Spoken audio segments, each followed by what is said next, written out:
Hashima Island, also called Gunkanjima, which means Battleship Island, is in Nagasaki, Japan. The island is about 20 kilometers southwest of the Nagasaki harbor.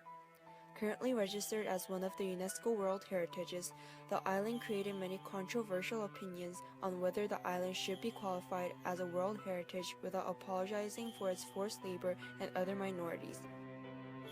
The island is referred as the Jail Island or Hell Island among the forced laborers. While the island is appreciated for its architecture and heritage, it was done by the effort of the Korean conscripted civilians and Chinese prisoners who were forced to work under very harsh conditions and brutal treatments in the Mitsubishi facility under Japanese wartime mobilization policies.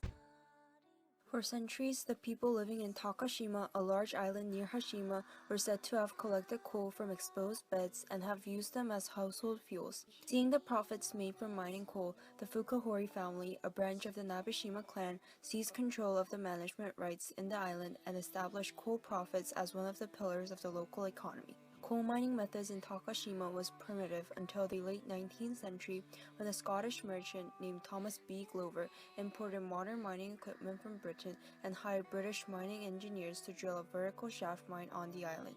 On April 1869, Japan's first modern coal mine started production.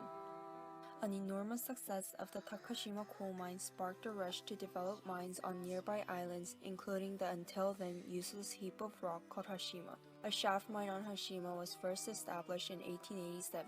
3 years later, the Mitsubishi Corporation bought the island for 100,000 yen and explored the island with its potential to produce massive amounts of coal. The island went through reclamation and expansion 6 times.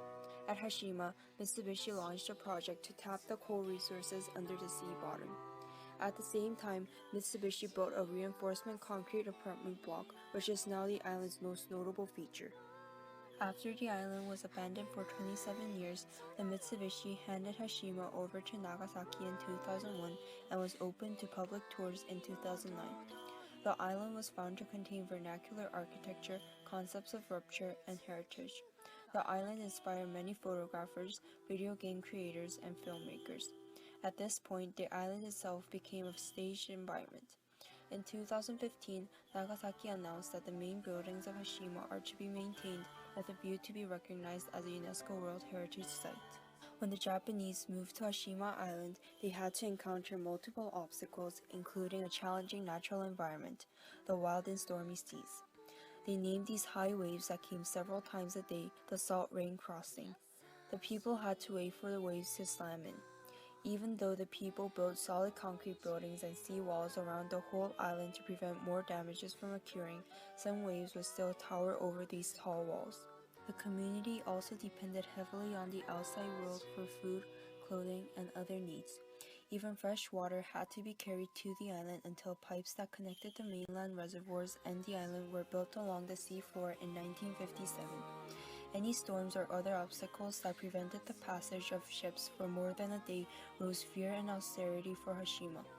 Moreover, one of the most significant features of the island was complete absence of soil and indigenous vegetation. Hashima, after all, was nothing more than a rim of coal slag packed around the circumference of a bare rock. As the coal mine in Hashima boomed, the population density of the island increased enormously. With a length of less than 500 meters and a width of about 120 meters, in 1959, the island had a population of 83,500 people per square kilometer. To resolve the problem of having lack of space for the people, Mitsubishi built a reinforcement concrete apartment block on the island to alleviate the lack of housing space and to prevent typhoon damages. This was Japan's first concrete building of any significant size. In addition, the corporation built a square 6-story structure built around a dingy inner courtyard at the southern edge of the island. This small, cramped-up building was provided to the forced laborers. While the Japanese youth disappeared into the battlefields of China, Southeast Asia, and the Pacific, the Japanese government forcibly recruited large numbers of healthy-looking young men from Korea and China to fill Hashima's empty mines. 우선은 일할 사람이 없어서 그랬던 거고요.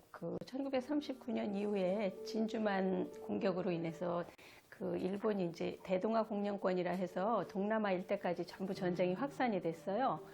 그렇기 때문에 군대에 젊은 사람들은 다 일본에서 군대에 나가야 했고 조선이나 중국이나 이런 데서 강제로 강제 징용을 가장 힘이 좋고 일할 수 있는 그런 어떤 그 일 잘하는 사람들을 이제 강제로 끌어갔겠죠. 그래서 우리 기록에도 많이 나와 있지만 뭐 나무를 해다가 팔러 장에 갔다가 끌려간 사람도 있고 친구들이랑 뭐 어디 다녀오다가 길에서 붙잡혀간 사람들도 있고 그래서 당시는 무기가 가장 중요한 그 전쟁 기간 중이었기 때문에 무기 생산에 필요한 화학 에너지인 석탄을 캐기 위해서 많은 사람들이 이제 탄광에 끌려가서 강제 노역을 하게 됐다고 봅니다. In Hashima, these men had to encounter extremely poor conditions, which resulted as thousands of deaths.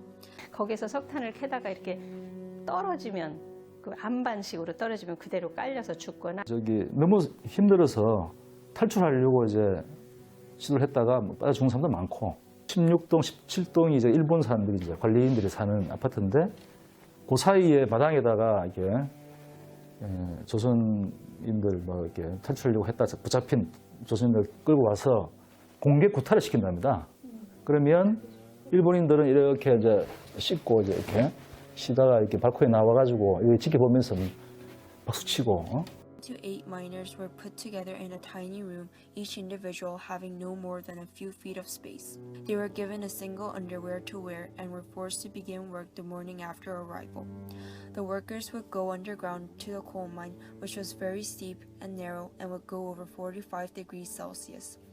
그 당시는 뭐 장비들도 별로 없잖아요. 사람 직접 막 파고 제가 1000m까지 파내렸다고 그럽니다. 이게 그리고 거의 한 900m 그 정도 선에서 이제 채탄 작업을 해내는 하루에 12시간 이상씩 일을 하게 하고 거의 죽음의 노동을 하게 하고 연구 결과가 지하 한 500m 정도 내려가면 기온이 이제 섭씨 한 40도가 되고 습도가 한 100%로 40도에다가 습도 거의 100%면 뭐 또 염도도 높고 해저 동강이기 때문에 그래서 이 지상에서 이렇게 시원한 공기를 보내주지 않으면 도저히 살 수 없는 숨도 못 쉬는 곳이죠.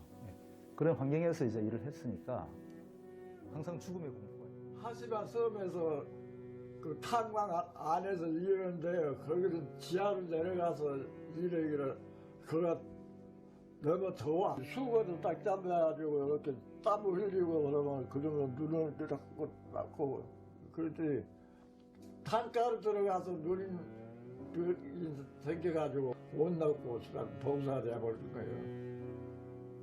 지금도 이제 눈에서 끈끈한 물이 나와. 봉사를 했어도. The laborers would mine in these conditions for 12 to 16 hours a day with only a little ball of soybean oil cake served. 주먹밥 이런 거가 그 뭐 석탄 가루 같이 그냥 범벅이 되고 눈물 범벅이 돼서 먹었다는 내용도 있고. 콩 기름 짜버린 찌꺼리 그것을 삶아서 먹는 거죠. 밥이라고 그것이 그거예요. 그러면 또 조금 더 먹여주니까 그것도 양이 안 차서 배가 고파서 사람이 제대로 수가 없었어. 지옥섬이 지옥인지 산지옥인지. There was an unfair exchange between Japan and the forced laborers. The workers were forced to work under unfavorable conditions with no payment, while Japan received a huge amount of profit and a huge military success by the mining of coal. Hashima Island is a subject argued among scholars from various countries and will be continued to be so until Japan acknowledges and apologizes for its wrongdoings to the slave workers. Even if Japan does have vast reasons why they were willing to register the island as a World Heritage, it is important for them to acknowledge both the island's positive and dark sides.